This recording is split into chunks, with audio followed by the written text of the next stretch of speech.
कर्तागण। आज आप लोग यहाँ हरियाणा प्रदेश में विधानसभा के लिए हो रहे आम चुनाव में अपने गठबंधन के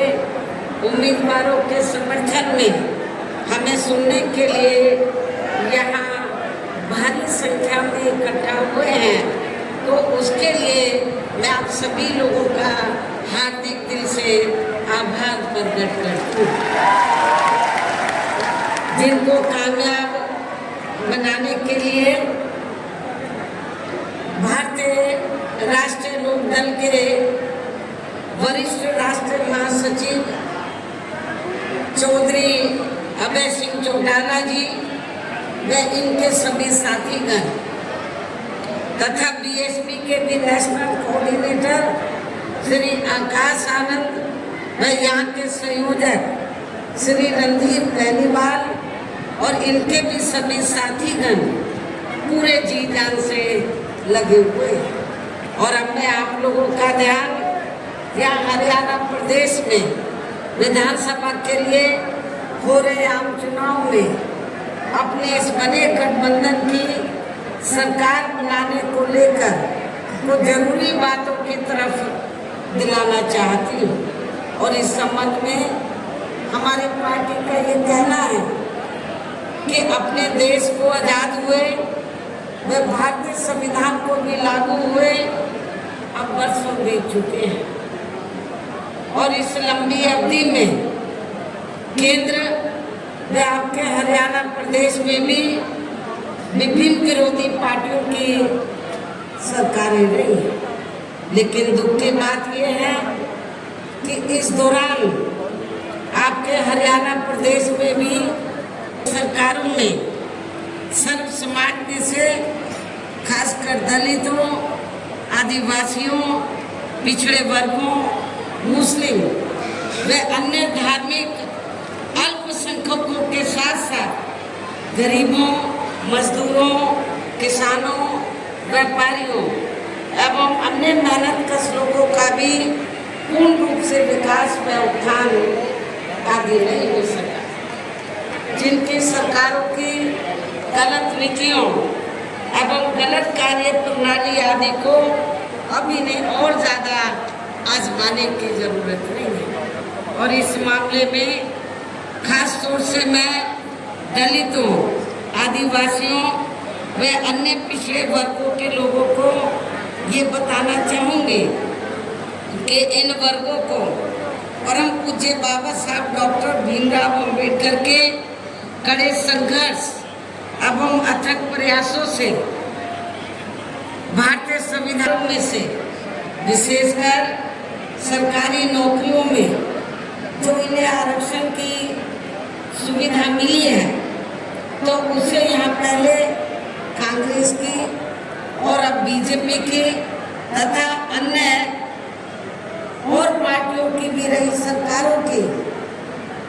या चल रही सरकारों की जातिवादी सोच व मानसिकता के चलते इन्हें ये आरक्षण का पूरा लाभ नहीं दे पा रहे। और अब तो इनके इस आरक्षण को ये पार्टियां, ये सभी पार्टियां, कांग्रेस, बीजेपी व अन्य जो जातिवादी पार्टियां हैं, ये सभी पार्टियां तो अब तो इनके इस आरक्षण को मान्य कोर्ट की आड़ में इसे प्रभावी बनाने में व खत्म करने की भी पूरी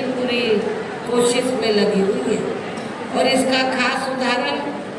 दिनांक 1 अगस्त 2024 को माननीय सुप्रीम कोर्ट का दिया गया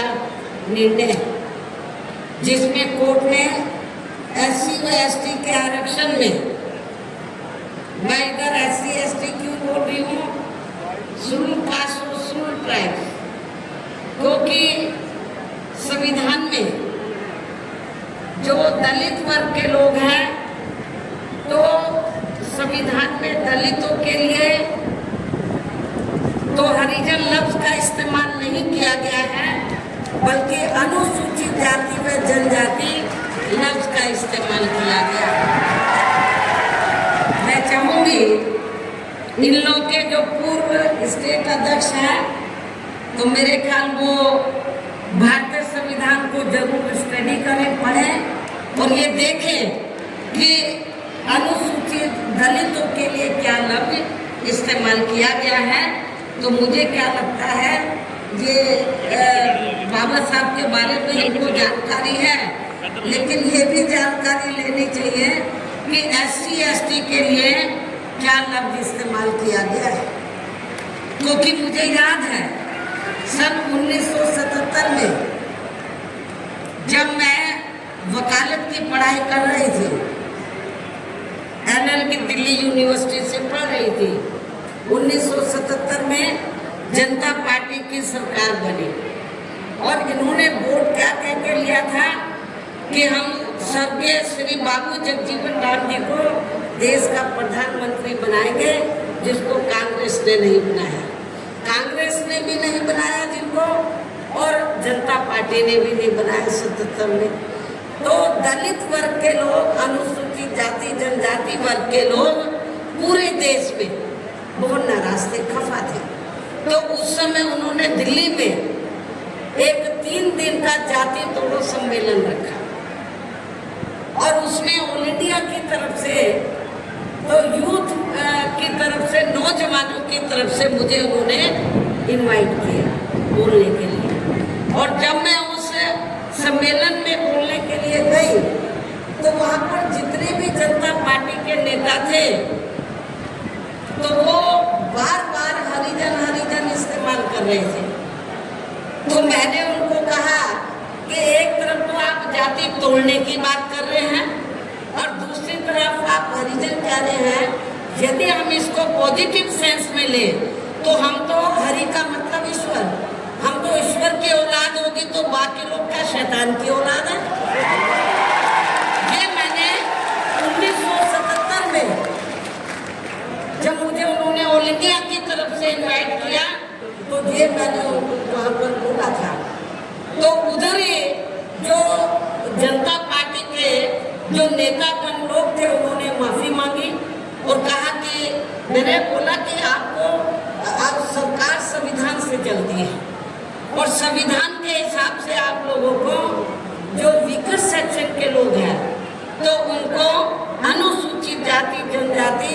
और अन्य पिछड़ा वर्ग बोलना चाहिए, तो ये ज़्यादा बेहतर होगा। उनको रियलाइज करना पड़ा और ये कहना पड़ा कि बहन जी जो बोल रही है वो सही बोल रही है। तो मैं आपको ये बताना चाह रही थी, माननीय सुप्रीम कोर्ट ने भी 1 अगस्त 2024 को, इसी वर्ष, माननीय सुप्रीम कोर्ट का दिया गया निर्णय रिजर्वेशन को लेकर, जिसमें माननीय सुप्रीम कोर्ट ने, तो उन्होंने हरिजन नहीं बोला, ये जजमेंट आप जाके देख लो। तो उन्होंने SC व ST के आरक्षण में वर्गीकरण व क्रीमी लेयर आदि को लागू करने की बात कही, जो नहीं होना चाहिए था। SC ST को जो रिजर्वेशन मिला है, परम पूज्य बाबा साहब डॉक्टर अम्बेडकर के अथक प्रयासों से, उस रिजर्वेशन में अभी तक उसमें कोई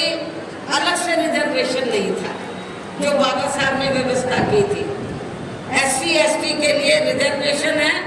तो SC ST के लोगों को रिजर्वेशन मिलेगा, लेकिन रिजर्वेशन में से रिजर्वेशन की व्यवस्था बाबा साहब ने नहीं की थी। और रिजर्वेशन में से रिजर्वेशन का मतलब है शेड्यूल कास्ट को आपस में लड़ाना, SC ST को ये लड़ते रहे कि इसको कम मिला, इसको ज्यादा मिला है, जो ये नहीं होना चाहिए था, जो ये नहीं होना चाहिए था। लेकिन दुख की बात है कि सेंट्रल की ओर से बीजेपी की सरकार है, सेंट्रल के में उनकी ओर से सरकारी वकील खड़े हुए, कांग्रेस के भी वकील खड़े हुए और भी वकील खड़े हुए, उन्होंने माननीय सुप्रीम कोर्ट की हाँ में हाँ मिलाई। तो जिसकी वजह से तो जो देश में SC ST वर्ग के लोग हैं तो उनको आरक्षण में, उनके आरक्षण में वर्गीकरण व क्रीमी लेयर आदि को लागू करने की बात उन्होंने कही, जो ठीक नहीं था। इस निर्णय से हमारी पार्टी बिल्कुल भी सहमत नहीं। और यदि इन वर्गों के आरक्षण के मामले में केंद्र की वर्तमान भाजपा सरकार, जो बीजेपी भी कहती है कि हम आरक्षण के पक्षधर हैं, तो यदि इन वर्गों के आरक्षण के मामले में केंद्र की वर्तमान भाजपा सरकार की भी नीति व नीयत साफ होती, तो फिर ये सरकार माननीय सुप्रीम कोर्ट के आरक्षण को लेकर आए इस निर्णय को बिना कोई देरी किए हुए उसे निष्प्रभावी बनाने व पूर्व की स्थिति में लाने के लिए संसद का विशेष सत्र बुलाकर फिर संवैधानिक संशोधन विधेयक जरूर लाती और उसे विपक्ष को साथ में लेकर पास भी जरूर कराती। और इतना ही नहीं बल्कि इसके लिए कांग्रेस व इनके इंडिया गठबंधन ने अभी तक भी केंद्र सरकार पर कोई दबाव नहीं बनाया। ना तो केंद्र में बीजेपी की सरकार संवैधानिक संशोधन विधेयक लाई इस जजमेंट के खिलाफ, और ना ही इंडिया गठबंधन ने, बाहर तो वो दबी जबान में कहते हैं हम आरक्षण के पक्ष में हैं, लेकिन पार्लियामेंट के अंदर उन्होंने इसके लिए कोई आवाज नहीं उठाई। और ऐसा करना तो बहुत दूर की बात रही, बल्कि इन्होंने माननीय सुप्रीम कोर्ट के इस निर्णय पर, इस आए निर्णय पर अभी तक कुछ भी खुलकर नहीं बोला है। और इस मामले में केंद्र की भाजपा सरकार व अधिकांश सभी विरोधी पार्टियां अभी तक भी चुप्पी साधे हुए हैं। यहाँ मैं ये भी बता देना चाहती हूँ कि माननीय कोर्ट ने SC/ST आरक्षण में वर्गीकरण करने व क्रीमी लेयर आदि को भी लागू करने का ये कार्य अब पहले संसद के पास था, राष्ट्रपति के पास था, लेकिन अब ये कार्य भी इन्होंने राज्य सरकारों के ऊपर छोड़ दिया। हर स्टेट में राज्य सरकारों के ऊपर छोड़ दिया है, जो वो अपने हिसाब से इसका पूरा राजनीतिक फायदा भी उठाएंगे। उनके ऊपर है किसको कितना आरक्षण देना है, SC/ST में से किसको कम देना, किसको ज्यादा देना, किसको नहीं देना है। पहले संसद और पार्लियामेंट के पास ये पहले संसद और प्रेसिडेंट के पास पावर थी, लेकिन इस जजमेंट में माननीय सुप्रीम कोर्ट ने ये पावर भी राज्य सरकारों को दे दी, जो अब अपने हिसाब से इसका पूरा राजनीतिक फायदा भी उठाएंगे। साथ ही इसकी आड़ में इन वर्गों को बांटकर इन्हें आपस में भी खूब लड़ाएंगे। अर्थात अब ये पार्टियां फूट डालो राज करो की नीति का भरपूर फायदा उठाएंगे, जबकि संविधान के मुताबिक कि जाति को SC व ST की सूची में शामिल करना है या नहीं करना है, तो इसका ये अधिकार अभी तक केवल संसद व माननीय राष्ट्रपति जी को ही दिया हुआ था, जिसे 1 अगस्त 2024 को माननीय सुप्रीम कोर्ट के आए निर्णय के जरिए इसे अब वापस लेकर सीधे ही राज्य सरकारों को दे दिया, जिससे अब इन वर्गों के साथ काफी नाइंसाफी होगी। अर्थात इनका भी आरक्षण ना के बराबर ही रह जाएगा। दलितों का, SC/ST का, अनुसूचित जाति व जनजाति का अब ये आरक्षण ना के बराबर ही रह जाएगा। और अब तो कांग्रेस के राहुल गांधी ने भी, कांग्रेस के श्री राहुल गांधी ने भी विदेश में जाकर इनके सभी आरक्षण को आगे वक्त आने पर खत्म करने का भी ऐलान कर दिया है। इससे साफ जाहिर है कि आपका आरक्षण